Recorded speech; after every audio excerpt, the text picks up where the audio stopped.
नमस्कार। साहित्य अकादमी की वेबलाइन साहित्य श्रृंखला में आज हमारे बीच में दो हिंदी के बहुत ही महत्वपूर्ण कथाकार आदरणीय रजनी गुप्त जी, विमलेश त्रिपाठी जी इस कार्यक्रम में हमारे साथ हैं। मैं साहित्य अकादमी की ओर से बहुत-बहुत स्वागत और अभिनंदन करता हूं। मैं बहुत ही संक्षेप में आप दोनों ही रचनाकारों का परिचय करा देता हूं। रजनी गुप्त जी का जन्म 2 अप्रैल 1963 को चिरगांव, झांसी, उत्तर प्रदेश में हुआ। जेएनयू से आपने एमफिल और पीएचडी की शिक्षा प्राप्त की। आपकी कुछ प्रमुख प्रकाशित कृतियां हैं, कहीं कुछ और, किशोरी का आसमां, एक ना एक दिन, कुल जमा 20, ये आपके कुछ उपन्यास, एक नई सुबह, हाट बाजार, दो कहानी संग्रह आपकी जल्दी ही प्रकाशित होने वाले हैं। आजाद औरत कितनी आजाद, मुस्कुराती औरतें, आखिर क्यों व कैसे लिखती हैं स्त्रियां, इन पुस्तकों का आपने संपादन किया। स्त्री विमर्श की एक पुस्तक जो काफी चर्चा में रही, सुनो तो सही, प्रकाशित है। रजनी गुप्त जी का एक उपन्यास कहीं कुछ और, राजर्षि टंडन राजर्षि पुरुषोत्तम दास टंडन ओपन यूनिवर्सिटी उत्तर प्रदेश के स्त्री विमर्श के पाठ्यक्रम में शामिल है और सुनो तो सही हिंदी साहित्य के इतिहास में भी शामिल रही है। पिछले 13 सालों से कथाक्रम साहित्यिक पत्रिका में आप संपादकीय सहयोग दे रही हैं। रजनी गुप्त जी को एक नई सुबह पर उत्तर प्रदेश हिंदी संस्थान का सर्जना पुरस्कार और युवा लेखन पुरस्कार, किताब घर द्वारा आर्य स्मृति साहित्य सम्मान, किशोरी का आसमान उपन्यास पर उत्तर प्रदेश हिंदी साहित्य संस्थान द्वारा अमृतलाल नागर पुरस्कार जैसे कई अलंकरणों से सम्मानित किया गया है। आप राष्ट्रीयकृत बैंक में प्रबंधक के पद पर कार्यरत हैं। मैं बहुत ही आदर के साथ रजनी गुप्त जी का साहित्य अकादमी की ओर से स्वागत और अभिनंदन करता हूं। विमलेश त्रिपाठी बहुमुखी प्रतिभा के धनी हैं। आपका जन्म बक्सर बिहार के गांव हरनाथपुर में हुआ। आपकी प्रारंभिक शिक्षा गांव में ही हुई और बाद में आपने कलकत्ता विश्वविद्यालय से केदारनाथ सिंह की कविताओं पर पीएचडी की उपाधि प्राप्त की। कविता और कहानी का अंग्रेजी और अन्य भारतीय भाषाओं में अनुवाद हुआ है। अनहद कोलकाता ब्लॉग का संचालन और संपादन करते हैं। आपकी, जैसा कि मैंने कहा, बहुमुखी प्रतिभा के धनी हैं। लोकगीतों में आपकी विशेष रुचि है, गायन की भी, और संगीत के क्षेत्र में आपका एक बहुत ही महत्वपूर्ण नाम है। कवि के रूप में आपकी एक अलग तरह से प्रतिष्ठा है। आपका संग्रह, कविता संग्रह कंधे पर कविता, दैनिक जागरण बेस्ट सेलर 2018 में रही और एक कहानी पर फिल्म का निर्माण भी हो रहा है। अब तक आपके 5 कविता संग्रह, एक कहानी संग्रह, 2 उपन्यास और आलोचना की एक पुस्तक प्रकाशित है। भारतीय ज्ञानपीठ के नवलेखन सहित कई महत्वपूर्ण पुरस्कारों से सम्मानित हैं। अभी कोलकाता में आपकी रहनवारी है। मैं बहुत ही आदर के साथ मित्र विमलेश त्रिपाठी का बहुत-बहुत स्वागत और अभिनंदन करता हूं और अब मैं रचना पाठ के लिए आमंत्रित करूंगा अपने आज के 2 आमंत्रित रचनाकारों को। मैं सबसे पहले विमलेश त्रिपाठी जी को आमंत्रित करता हूं। मैं उनसे अनुरोध करूंगा कि वे आज हमें अपनी कविताओं से नवाजें। बहुत बहुत धन्यवाद कुमार अनुपम जी, साहित्य अकादमी और कुमार अनुपम भाई और रजनी गुप्त जी। बहुत ही अच्छा लग रहा है आप लोगों से यहाँ जुड़कर। मैं कुछ अपनी कविताओं का पाठ यहाँ पे करूँगा। 5-7 कविताओं का पाठ करूँगा। स्वागत है। पहली कविता का शीर्षक है वैसे ही आऊंगा। मंदिर की घंटियों की आवाज के साथ रात के चौथे पहर जैसे पंछियों की नींद को चेतना आती है। किसी समय के बवंडर में खो गए किसी बिसरे साथी के जैसे 2 अदृश्य हाथ उठ आते हैं हार गए क्षणों में। हर रात सपने में मृत्यु का एक मिथक जब टूटता है और पत्नी के झुराई होठों से छन कर हर सुबह जीवन में जीवन आता है पुनः। जैसे कई उदास दिनों के फाके क्षणों के बाद वासन की खड़खड़ाहट के साथ जैसे अतड़ी की घाटियों में अन्न की सौंधी भाप आती है। जैसे लंबे इंतजार के बाद सुरक्षित घर पहुंचा देने का मधुर संगीत लिए प्लेटफॉर्म पे पैसेंजर आती है, वैसे ही आऊं। वाह, बहुत बढ़िया। और एक कविता सपना। सपना कविता शीर्षक है पहले संग्रह हम बचे रहेंगे से। गांव से चिट्ठी आई है और सपने में गिरवी पड़े खेतों की फिरौती लौटा रहा। गांव से चिट्ठी आई है और सपने में गिरवी पड़े खेतों की फिरौती लौटा रहा हूँ। पथराए कंधे पर हल लादे पिता खेतों की तरफ जा रहे हैं और मेरे सपने में बैलों के गले की घंटियां घुंघरू की तान की तरह लयबद्ध बज रही। समूची धरती सर से पांव तक हरियाली पहने मेरे तकिए के पास खड़ी है।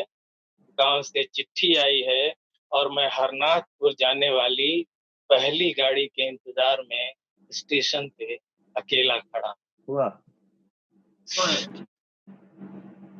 एक कविता है एक देश और मरे हुए लोग संग्रह से।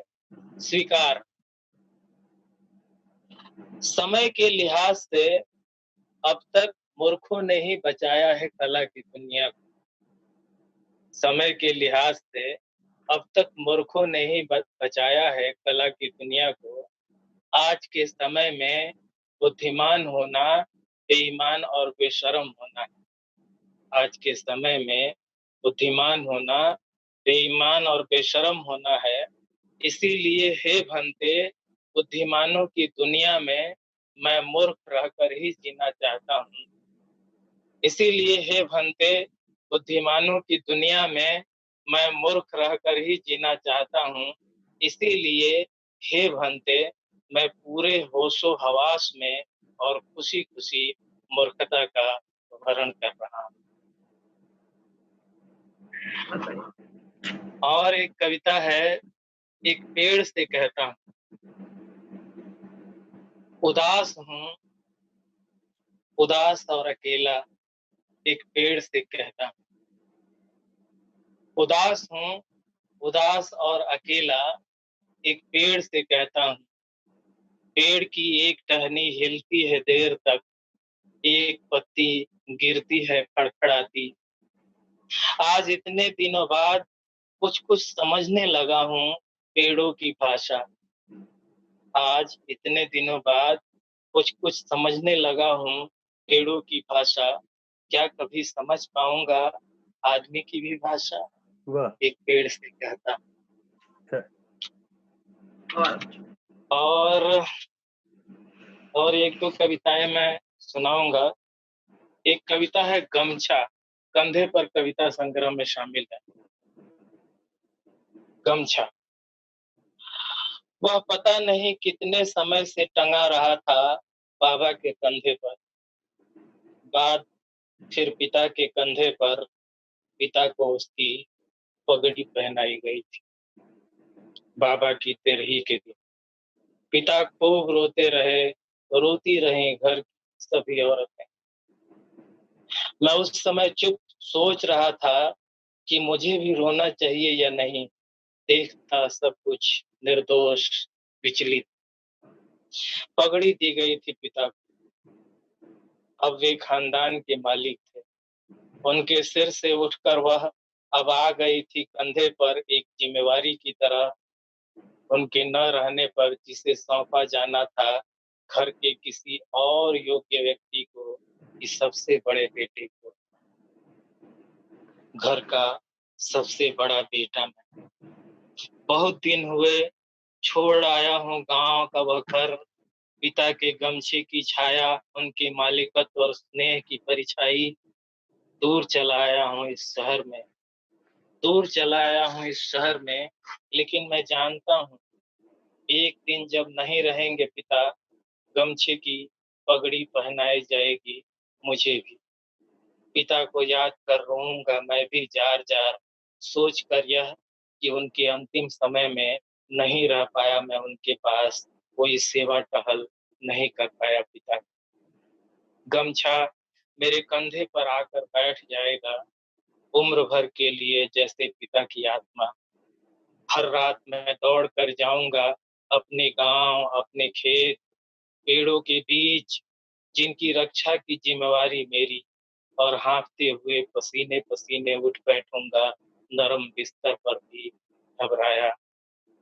और एक दिन और एक दिन मैं छोड़कर चला जाऊंगा, वह गमछा घर की रेंगनी पर सूखता लहराता।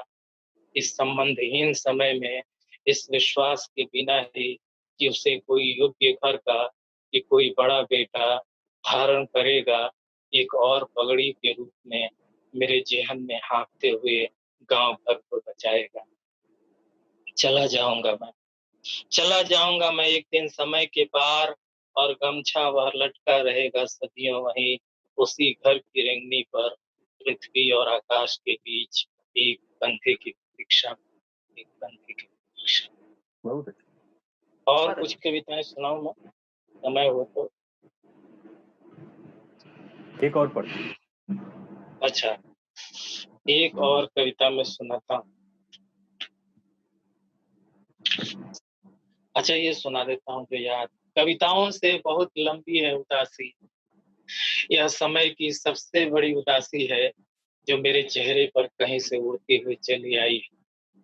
मैं समय का सबसे कम जादुई कर, मेरे पास शब्दों की जगह एक किसान पिता की भूखी आंत है, बहन की सुनी मांग है, छोटे भाई की कंपनी से छूट गई नौकरी है, राख से कुछ गर्मी उधेड़ती माँ की सुजी हुई आंखें। मैं जहाँ बैठकर लिखता हूँ कविताएं, वहां तक अन्न की सुरीली गंध नहीं पहुंचती। यह मार्च के शुरुआती दिनों की उदासी है जो मेरी कविताओं पर सूखे पत्ते की तरह झर रही है, जबकि हरे रंग हमारी जिंदगी से गायब होते जा रहे हैं और चमचमाती रंगीनियों के शोर से होने लगा है नादान शिशुओं का मनोरंजन।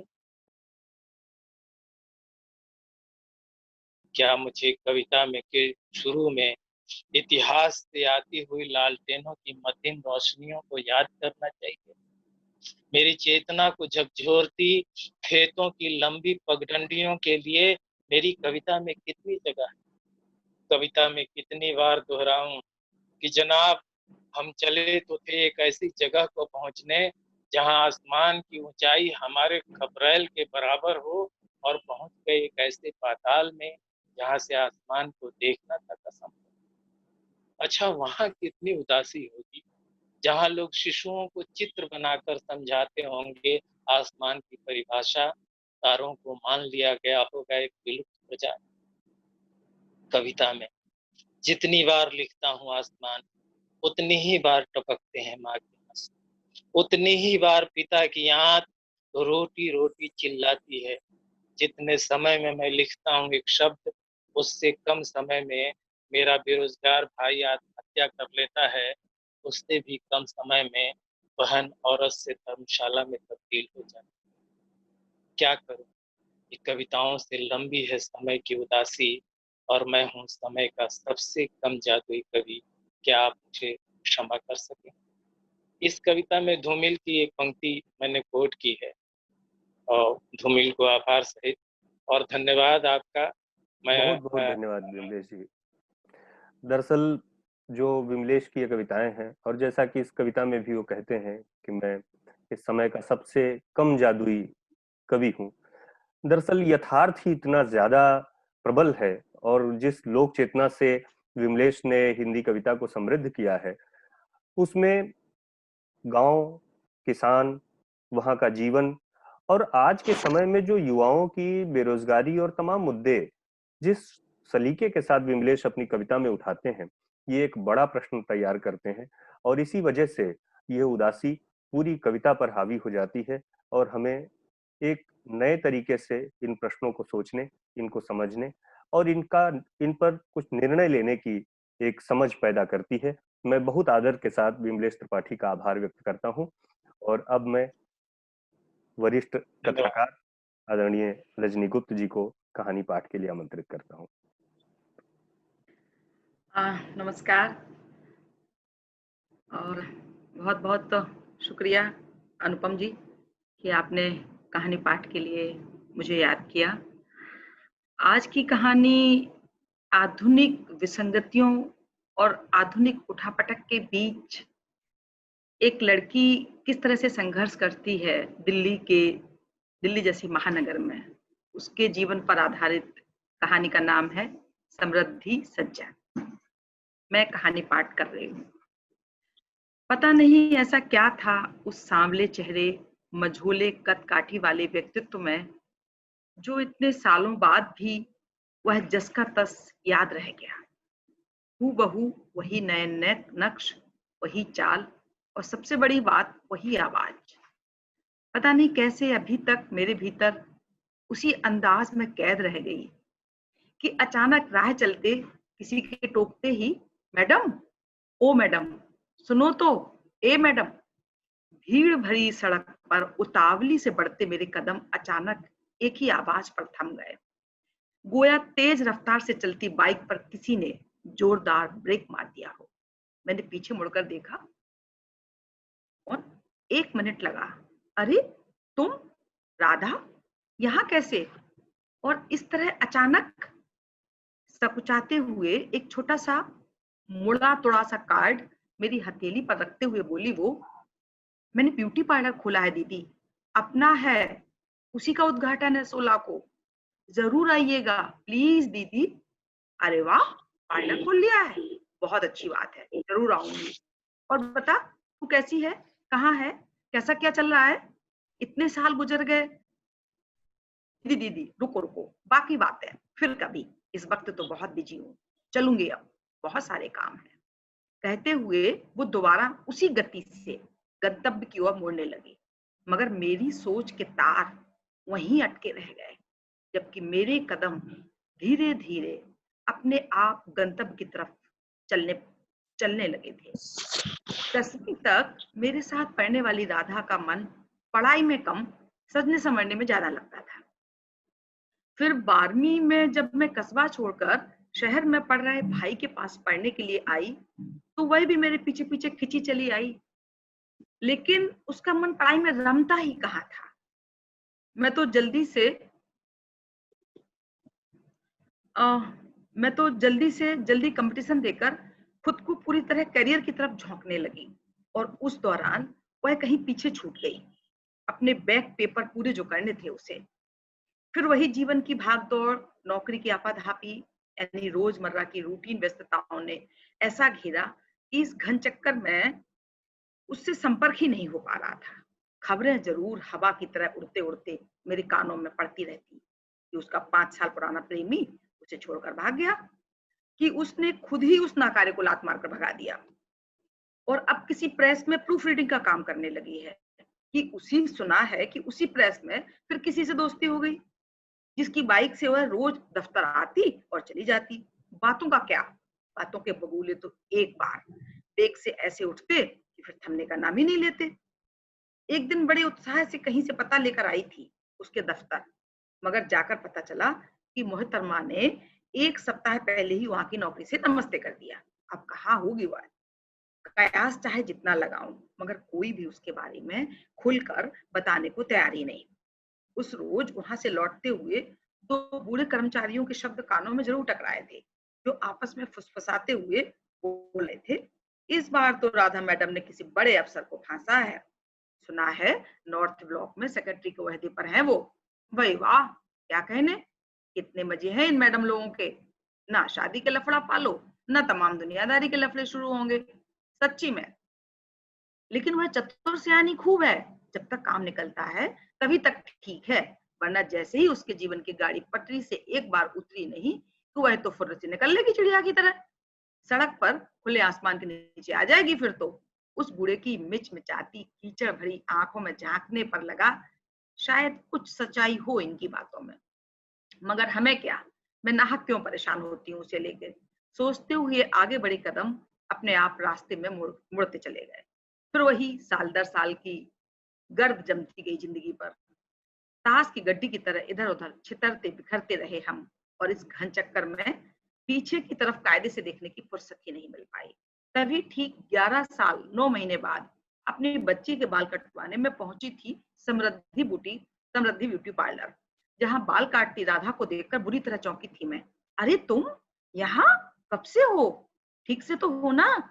हंसते हुए पास आकर धीमी आवाज में बोली, दीदी प्लीज यहाँ कुछ मत कहिए, हम कहीं बाहर चल के बतियाते हैं। वो जो सामने नीम का दरख्त है ना, उसी की ठंडी सुकून भरी छाओं में ढाबे की मनपसंद इलायची वाली चाय पीते हुए।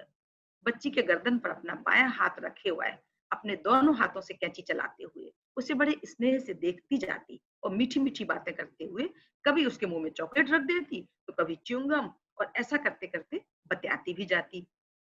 सुनो बेटा, ये जो तुम्हारी मम्मा है ना, तुम्हें छोड़ के ऑफिस चली जाती है, अकेले में कैसे रहती होगी बेटा?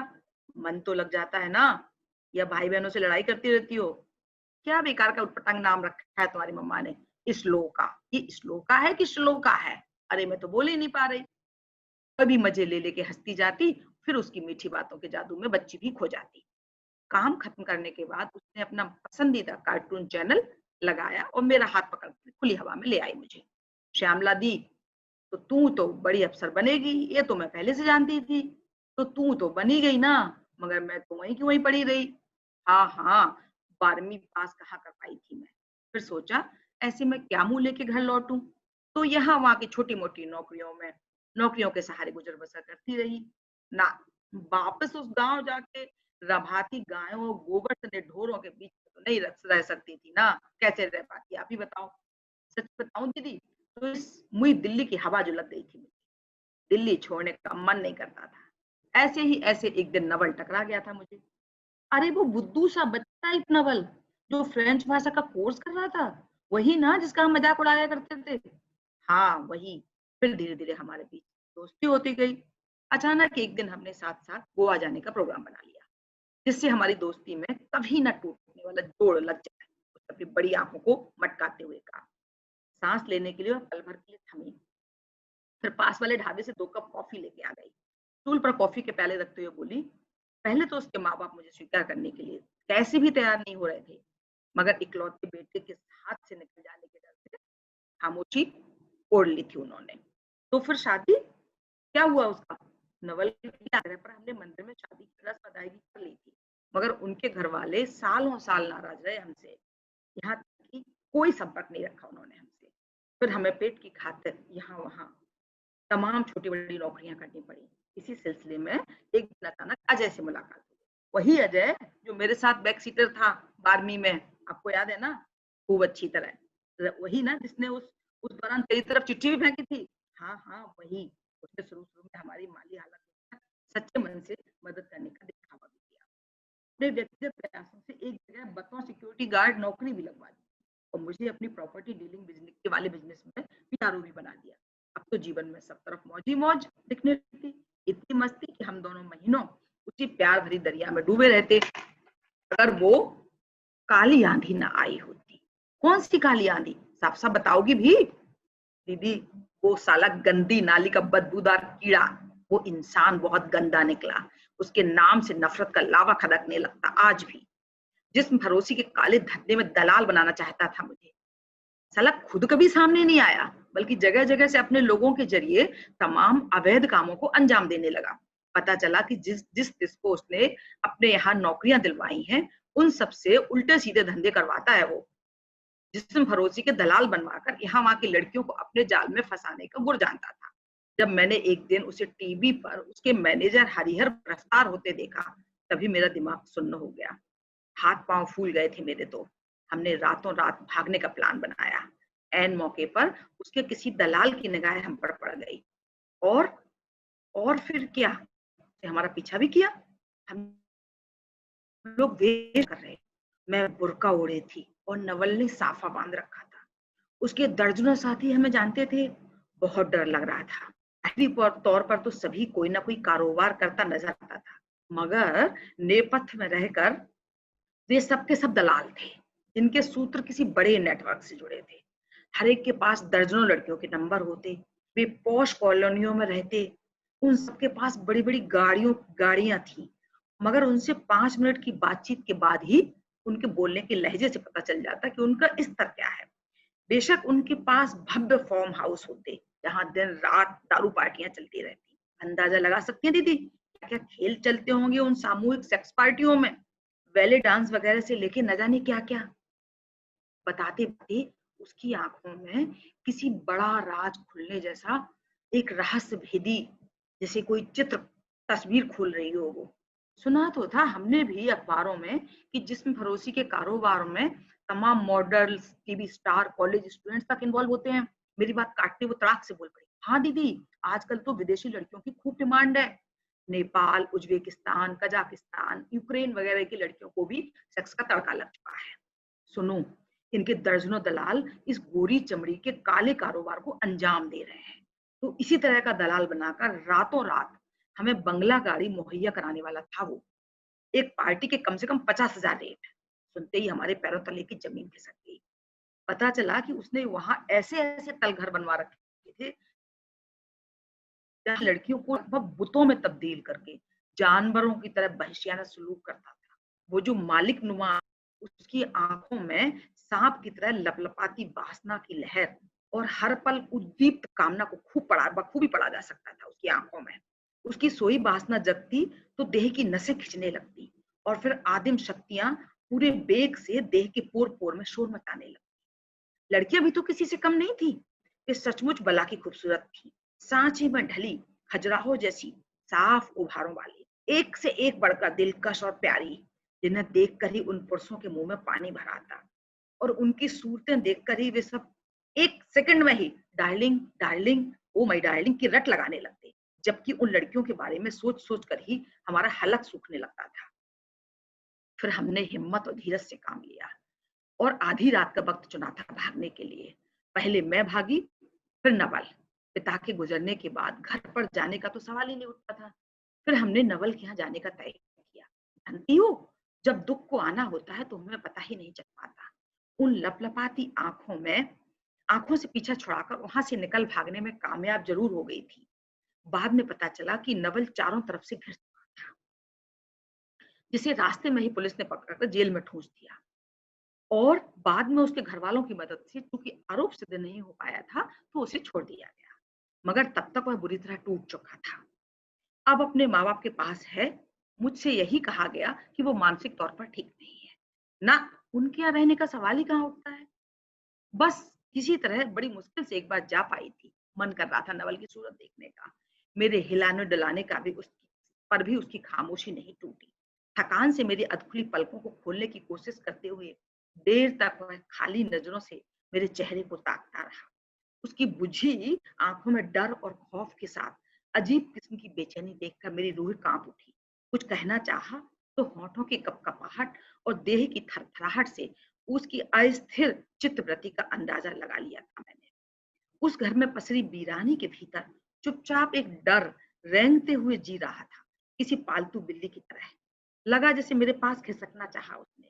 मैंने उसके सिर पर हाथ फेरना था, मगर ऐन मौके पर उसकी मां प्रकट हो गई, जिन्हें देखकर कुछ कहने के लिए आतुर मेरे होठों ने अचानक चुप्पी ओढ़ ली। पारे की तरह पल पल हिलती डुलती नवल की आंखें न जाने कहां देख रही थी और क्या देख रही थी। तभी पीछे से मुझे एक दहाड़ती हुई आवाज सुनाई दी, तो इसी इसी दिन की खातिर तू पकड़ के ले गई थी इसे अपने संग? मेरा घर तो पहले ही उजाड़ दिया तूने, बड़ी जालिम औरत है तू। अब क्या मेरे बच्चे की जान ही ले लेगी? देख ले अपनी आंखों से, तेरी वजह से मेरा लड़का कितना कमजोर हो गया है, कितने लंबे समय से डिप्रेशन में पड़ा है। जरूर तूने ही रचा होगा ये षड्यंत्र। अपने कुकर्मों संग इसे भी ले डूबेगी तू। डायन है तू, डायन। बर्दार जो फिर कभी मेरी दहरी पर पैर रखा तो ठीक नहीं होगा। कहे देती हूँ, हाँ, जाते जाते एक बात सुनती जा, अब से तेरा उसके साथ कभी कोई वास्ता नहीं रहेगा।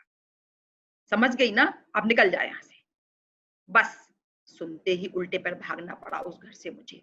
वैसे भी पहले से ही चिढ़ते थे वे हमसे, ऊपर से ये संगीन आरोप सुनकर तो जैसे जान ही निकल गई थी मेरी।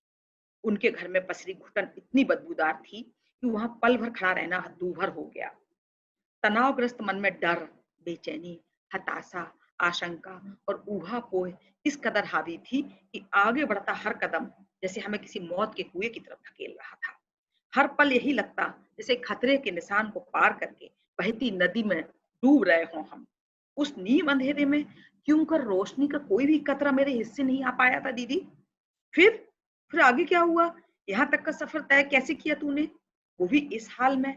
चिंता तो अधीर मन ऐसे बौराया कि सब कुछ फटाफट जान लेना चाहती थी मैं।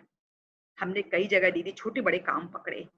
आप जानती है ना, बचपन से ही मुझे सजने संवरने का शौक था। सिर्फ यही तो करना आता था मुझे। सो इसी के बूते किसी पुरानी परिचिता ने ब्यूटी पार्लर में लगवा दिया मुझे। इतना लंबा बोलने के बाद उसकी पथराई आंखों में से निर्लिप्तता टपकने लगी। उसके चेहरे से एक गहरी उदासीनता झरने लगी थी। साय साय सन्नाटे से संगति करती गहराती सांझ के साथ हमारे कदम अपने आप पार्लर की तरफ लौटने लगे, जहाँ की आधुनिकता, भव्य डिजाइनर शीशों से झरती चकाचौंध रोशनियां और लाखों रुपए की साज सज्जा से तैयार फर्नीचर देखकर विस्मय विमुग्ध हो उठी। मैं सोचने लगी, यहाँ दो पल सुकून से बैठकर कितने ही बदरूप चेहरों पर रोशनाई फिरती होगी, तो पल भर के लिए ही सही कितनी राहत महसूस करती होंगी वे आंखें।